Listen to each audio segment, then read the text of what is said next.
pertemuan kali ini kita akan masuk ke pembahasan tentang atau analisis kontrastif dan analisis komparatif. Taisho Kenkyu to Hikaku Kenkyu.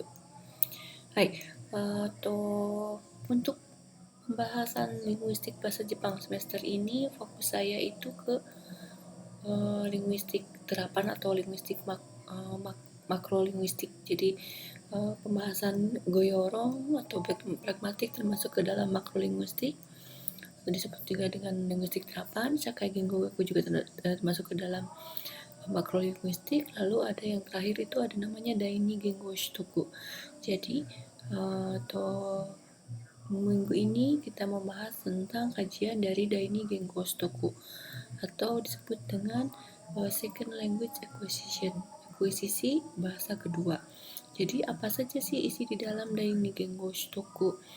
Jadi sebetulnya kenapa ada kajian tentang SLA ini, itu berawal dari ketika ada yang dinamakan dengan analisis kontrastif. Jadi awalnya ini pembahasan analisis kontrastif.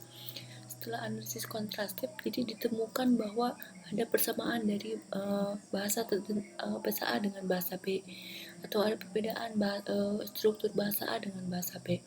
Sehingga karena ada perbedaan tersebut, jadi pembelajar itu mereka melakukan kesalahan karena ada pengaruh dari bahasa ibu, mereka melakukan kesalahan. Makanya ada lagi analisis yang dinamakan dengan Goyo Bungseki atau analisis kesalahan, error analysis kalau dalam bahasa Inggris ya. Ini beberapa penelitian tentang analisis kesalahan ini bisa dilakukan oleh senpai tachinya. Jadi minasan kalau mau tertarik dengan analisis kesalahan juga pondasinya kenapa ada analisis kesalahan berarti karena memang si pembelajar belum paham tentang bahasa sasaran atau bahasa yang dia pelajari. Itu juga mungkin karena awalnya ada perbedaan struktur, jadi jadi pembelajar mudah salah. Oke, jadi setelah dari analisis kesalahan, lalu ada nanti yang ketiga adalah Chukang Gengo Bungseki, analisis interlang. Interlang itu jadi ketika misalnya si kesalahan-kesalahan tersebut itu menjadi kebiasaan yang dilakukan oleh pembelajar, itu jadinya interlang. Jadi ada bahasa yang bukan bahasa target sasaran dan bukan bahasa ibu, jadi bahasa Chukang Gengo, bahasa tengah-tengah. Ini kita akan bahas di minggu ketiga ya. Oke. Jadi tadi sudah bahas ya. Jadi Taisho Kenkyu, Hikaku Kenkyu, lalu ada Goyo Bungseki Kenkyu, penelitian analisis kesalahan, lalu ada Chukang Gengo Kenkyu, penelitian interlang. Oke, lalu kita lihat tadi saya bahas apa sih? Ada kontrastif, ada komparatif. Apa bedanya kontrastif dan komparatif? Di sini kalau dari pengertian kita lihat satu-satu ya. Taisho Kenkyu to wa Oyo Gengo Gaku no hitotsu bunya de ari futatsu no gengo, tatoeba Nihongo to Eigo hikaku shi bunseki suru. Di sini katanya yang disebut dengan analisis kontrastif adalah Oyo Gengo Gaku no hitotsu no bunya, bagian dari linguistik terapan. Futatsu no gengo hikaku, membandingkan dua bahasa, contohnya bahasa Jepang dengan bahasa Inggris, lalu dianalisis. Lalu saya mencari seperti apa sih contoh penelitian dari kontrastif tersebut adalah ada tentang misalnya bagaimana kontrastif dari reduplikasi bahasa Indonesia dan bahasa Jepang, atau misalnya kontrastif dari onomatope bahasa Jepang dan bahasa Jawa. Bahasa Jawa juga terkenal dengan onomatopenya ada ya kan. Lalu kontrastif dari misalnya tindak tutur permintaan maaf bahasa Jepang dan bahasa Indonesia. Itu salah satu bentuk contoh-contoh dari analisis kontrastif. Oke, lalu kalau bedanya dengan komparatif seperti apa? Kita lihat pengertiannya. Futatsu mata wa sore ijou no mono o hikaku shite sono idou kankei ippan gawa nado o kenkyu suru. Jadi di sini untuk komparatif itu membandingkan dua atau lebih. Apa yang dibandingkan nanti kita lihat. Lalu sono Ido kangkei ipang gawana do kekusur, menganalisis bagian-bagian umumnya, hubungannya apa itu, misalnya dua. Atau misalnya kita lihat nanti sinonim. Atau misalnya, apa sih persamaan dan perbedaannya? Kita lihat contohnya ada penelitian tentang misalnya mengkomparasikan buku ajar Maruboto A1 dengan Jebridge Beginner volume 1. Jadi mereka sama-sama berangkat dari buku ajar pemula. Jadi apa persamaannya, apa perbedaannya? Di situ untuk analisis komparatif. Contoh analisis komparatif. Lalu misalnya minasan mungkin dengar Ureshi, Tanoshi, Yorokobu kan hampir mirip ya. Jadi itu sebagai salah satu contoh analisis komparatif. Atau misalnya yang sering minasang lihat atau sempainya teliti itu misalnya tentang analisis sinonim. Contohnya sinonim tentang Mamonaku, Sugu, Sasoku, Tadachi. Persamaannya apa? Perbedaannya apa? Hubungannya apa? Seperti itu. Itu baru analisis komparatif. Jadi memang berbeda dengan kontrastif ya. Oke, kita lihat ini masih juga perbedaan tentang komparatif dan kontrastif. Di sini kalau linguistik komparatif berarti melakukan penelitian diakronis itu dua bahasa. Kalau diakronis. Lalu kalau misalnya linguistik kontrastif itu meneliti yang sinkronis. Kita lihat komparatif satu-satu. Misalnya subjek perbandingan terbatas pada bahasa induknya saja. Ya, tadi perbandingannya kan dengan hanya satu bahasa tapi berbeda, mempunyai persamaan. Apa perbedaan apa itu dalam satu bahasa? Jadi membandingkan, tujuan penelitian itu adalah membandingkan homogenitas dari sesuatu yang dibandingkan. Dari bahasa yang dibandingkan, dari sesuatu yang dibandingkan. Oke, kalau ini jadi homogenitas dari sesuatu yang dibandingkan. Jadi A dibandingkan dengan B dibandingkan dengan C. Lalu bahasa yang dibandingkan tidak terbatas. Lalu kalau linguistik kontrastif itu penelitian sinkronis, subjek perbandingannya tidak terbatas pada bahasa induknya saja. Bahasa induk itu misalnya bahasa Indonesia dengan target bahasa lain karena dia kan membandingkan dua bahasa. Tujuannya itu membandingkan heterogenitas dari bahasa yang dibandingkan. Bahasa A dengan bahasa B, struktur bahasa A dengan struktur bahasa B. Nah, bahasa yang dibandingkan terbatas, hanya dua buah bahasa. Biasanya sih hanya dua. Ada kadang tiga, jadi dua atau lebih minimal dua. Oke. Lalu tujuan kontrastif itu tadi sudah dibahas sedikit. Jadi pertama adalah mendeskripsikan berbagai persamaan dan perbedaan. Jadi ketika minasan mau menganalisis kontrastif pasti tujuan apa rumusan masalahnya, apa persamaannya, apa perbedaannya, seperti itu ya. Salah satunya itu. Nah,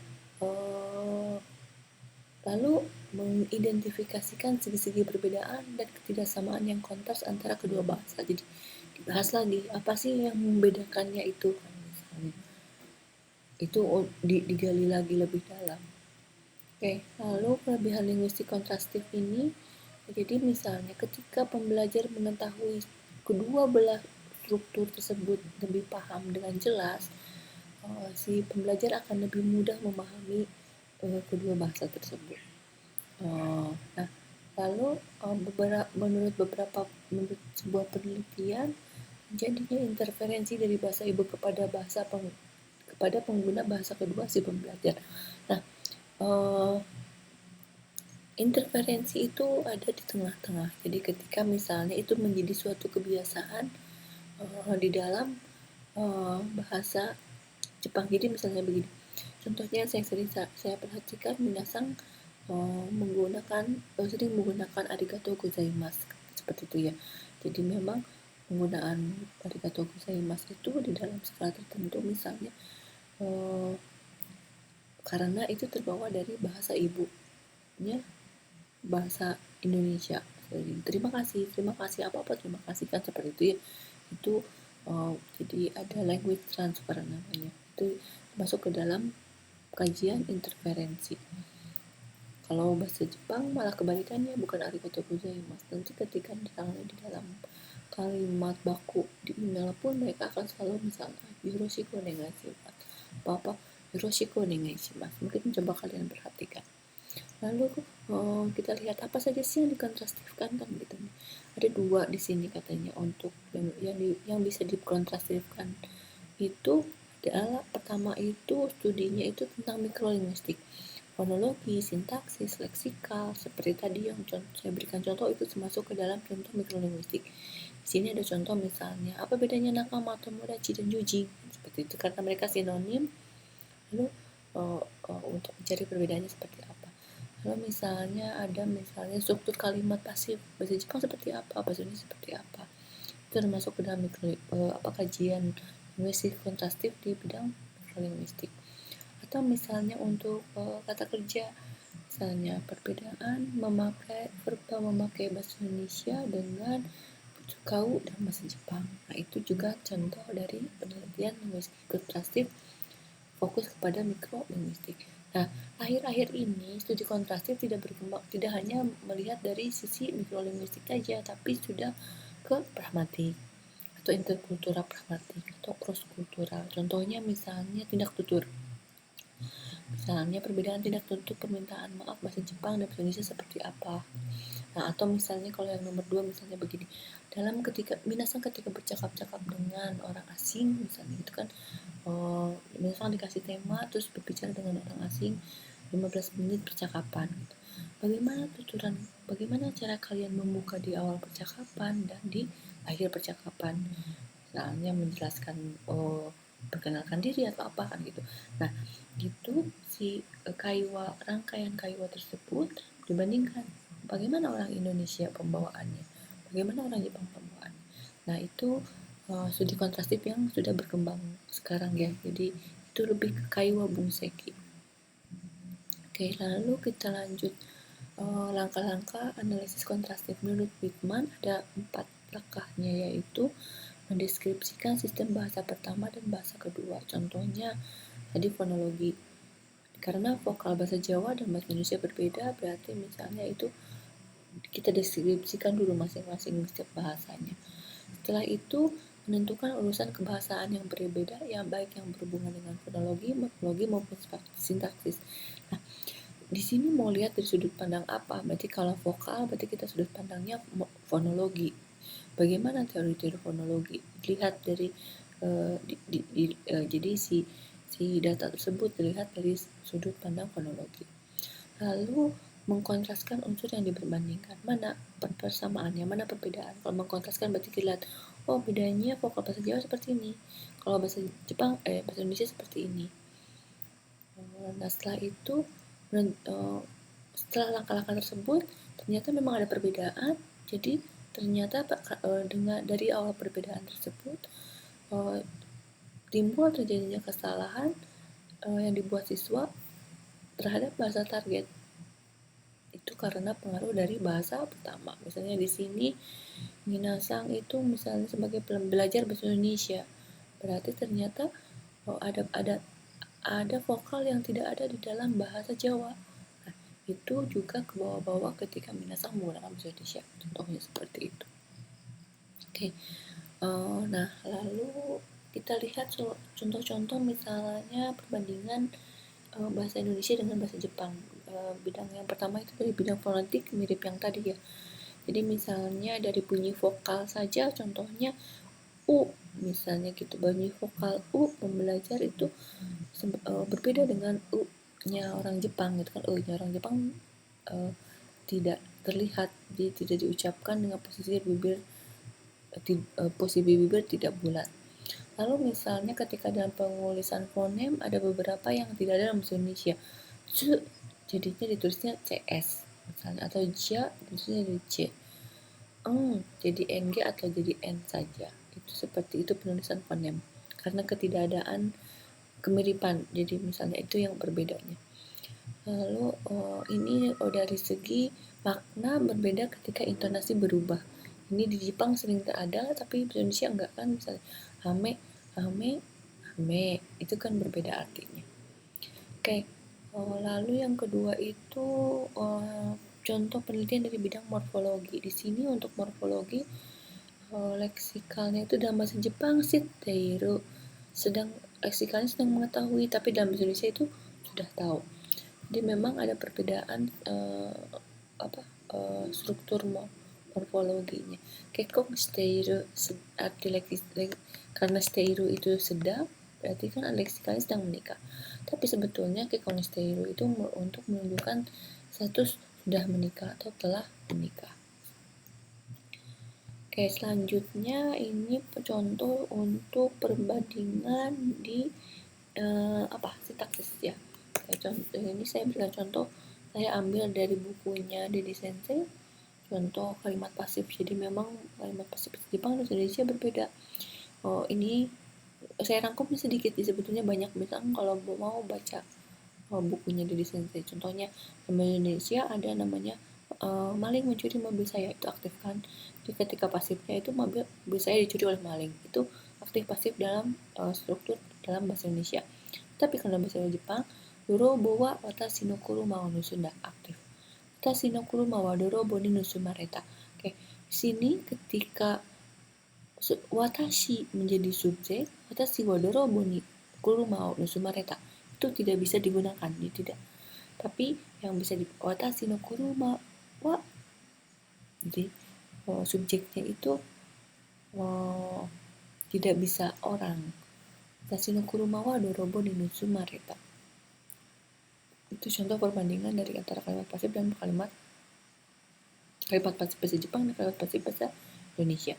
Ada banyak perbedaannya, jadi kalau mau menasang bisa baca sendiri. Karena ini saya kasih contoh salah satunya saja. Oke, lalu misalnya ini dari sisi semantiknya. Contoh ini yang tadi sudah saya berikan contoh sebelumnya. Ada yang tentang sinonim. Di sini sinonimnya misalnya korobo, horeru, dan ochiru. Perbandingannya dengan bahasa Sunda. Jadi misalnya korobo itu apa, horeru itu apa, ochiru itu apa. Kalau minasang bukan orang Sunda mungkin agak kurang mengerti ya. Jadi misalnya memang ada padanan-padanan yang sama ternyata antara bahasa Sunda dan bahasa Jepang. Oke, ini juga untuknya. Oke, nggak ada clear sekarang.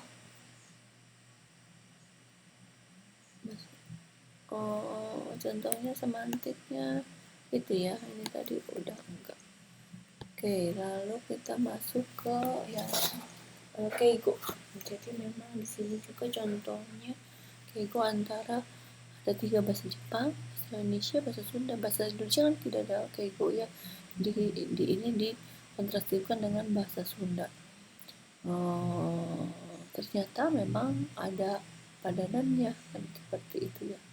Iu ngomong, share nyanggem, mosu nyerios, seperti itu ya. Mungkin dalam keigo bahasa Jawa dan bahasa Jepang juga ada sepertinya. Atau referensi salah satunya saya ambil dari bukunya Pak Dede Stedi. Jadi minasang kalau mau lihat silahkan. Kita akan bahas tugas. Minggu ini saya mau memberikan minasang tugas itu, minasang tolong carikan 3 judul penelitian kontrastif dan 3 judul penelitian komparatif. Jadi masing-masing 3. Tapi judulnya itu tolong berbentuk citasi. Ini contoh citasi. Contohnya di sini saya ambil tentang komparatif ya. Jadi misalnya ada Ureshi, Tanoshi, dan Yorokobu. Jadi ini siapa Anggrek ini?